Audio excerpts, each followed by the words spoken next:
नमस्कार, मैं Sudhir Asthana. I welcome you to my channel sk.com। आज मैं आपसे एक महान शख्सियत के बारे में बात करने वाला हूं।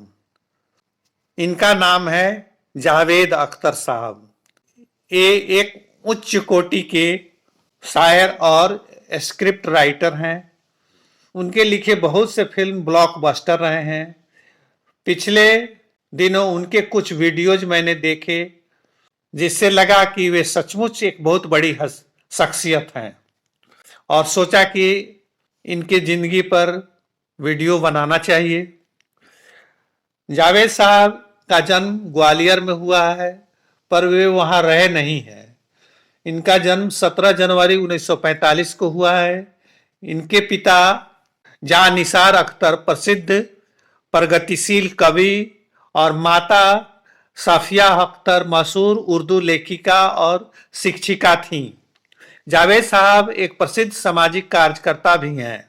वे सीता और गीता, जंजीर, दीवार और शोले की कहानी, पटकथा और संवाद लिखने के लिए प्रसिद्ध है। ऐसा वे सलीम खान के साथ सलीम जावेद की जोड़ी के रूप में करते थे। बाद में वे स्वतंत्र रूप से गीत लिखना शुरू किए। उनके गीत तेजाब, 1942, लव स्टोरी, बॉर्डर, लगान आदि फिल्मों में हैं। उन्हें कई फिल्म फेयर पुरस्कार, राष्ट्रीय फिल्म पुरस्कार और पद्म भूषण प्राप्त है। 2020 में उन्हें धर्मनिरपेक्षता और फ्री थिंकिंग को बढ़ावा देने में उनके योगदान के लिए रिचर्ड डॉक्सन अवार्ड से सम्मानित किया गया। अपने दौर के प्रसिद्ध शायर मुजफ्फर खैराबादी जावेद के दादा थे।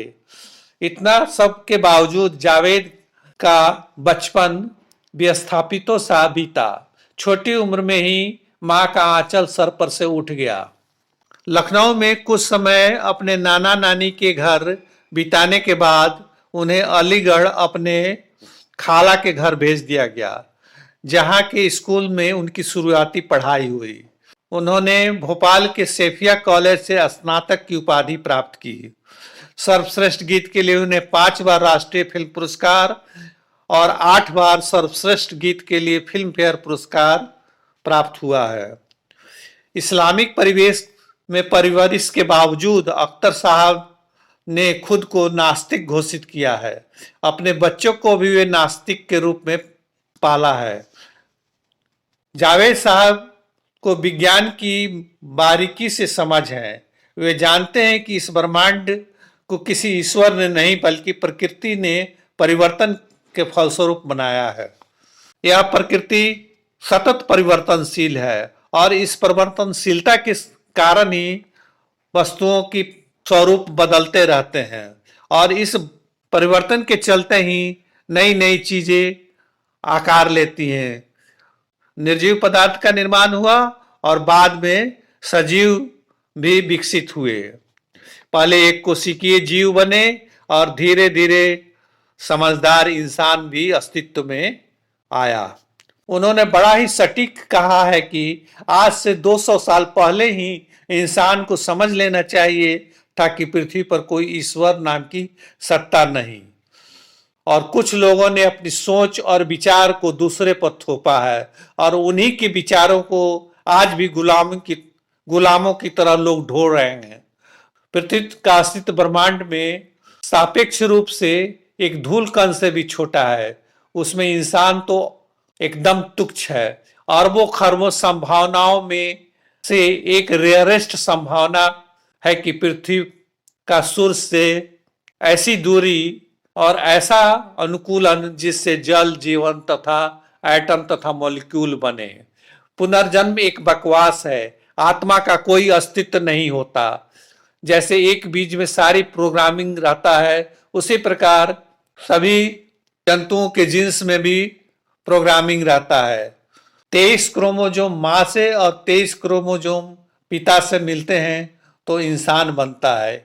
एक एक क्रोमोजोम में लाखों जीन्स होते हैं, इसलिए कोई भी 2 व्यक्ति समान नहीं हो सकते।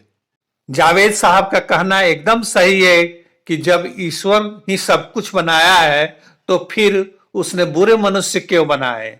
स्वर्ग नरक एकदम गलत कल्पना है, क्योंकि ये कहाँ स्थित है कोई नहीं जानता, कोई कह नहीं सकता। और मरने के बाद ही क्यों यह स्वर्ग या नरक मिलते हैं। यह तो पोस्ट डेटेड चेक जैसा है। ईश्वर श्राप देता है, नाराज होता है और काफिरों को मारने को कहता है। ईश्वर अगर सर्वशक्तिमान है और उसकी इच्छा के बिना एक पत्ता भी नहीं डोल सकता, तो इसका अर्थ है कि बुरे कर्म, हत्या, बलात्कार, चोरी, डकैती सब वही कराता है। अगर ईश्वर सृष्टि करता है तो उसने शैतान, राक्षस, दैत्य क्यों बनाए। स्त्रियों, बच्चों और गरीबों पर अत्याचार करने वाले क्यों बनाए। अगर बना भी दिए तो वह उसकी इच्छा से समाप्त भी हो सकता था। वास्तव में ऐसा है कि प्रारंभ में जब मनुष्य में सोचने की क्षमता विकसित हुई तो प्रकृति की घटनाओं से जिससे उसे डर लगा, वह उसकी पूजा करने लगा, उसको ईश्वर मान बैठा। और भाषा के विकसित होने के बाद उन सब प्राकृतिक शक्तियों के गुणगान करने के लिए प्रार्थना रचे। एक मौलाना ने जावेद साहब के वीडियो को देखकर उनकी आलोचना करते हुए कहा कि जावेद साहब जैसे लोग पैसा तो कमा लेते हैं पर जिंदगी भर डिप्रेशन में जीते हैं। और जावेद साहब का कहना गलत है। मेरा कहना है कि डिप्रेशन में जीने वाला इंसान इतना सुंदर और इतना भावपूर्ण कहानी कैसे लिख सकता है, इतनी सुंदर कविताएं कैसे रख सकता है और इतने सुंदर विचार कैसे लोगों को बता सकता है। मुल्ला, मौलवी, धर्म गुरु, बाबा लोग और जो अपने को स्वघोषित जगत गुरु कहते हैं, ये लोग सभी असत्य पर जीते हैं और छद्म वेश बनाकर कथा वाचन करके भोले भाले इंसानों को ठगते हैं, हजारों की भीड़ जुटाते हैं और लाखों करोड़ों कमाते हैं। मेरा जावेद साहब को सादर नमस्कार है। ऐसा हो कि वे लंबी आयु प्राप्त करें। इतना कहकर मैं अपना वीडियो समाप्त करता हूं। अगर आपको मेरा यह वीडियो अच्छा लगे तो कृपया इसे लाइक और शेयर करेंगे तथा मेरे चैनल को सब्सक्राइब करेंगे। नमस्कार।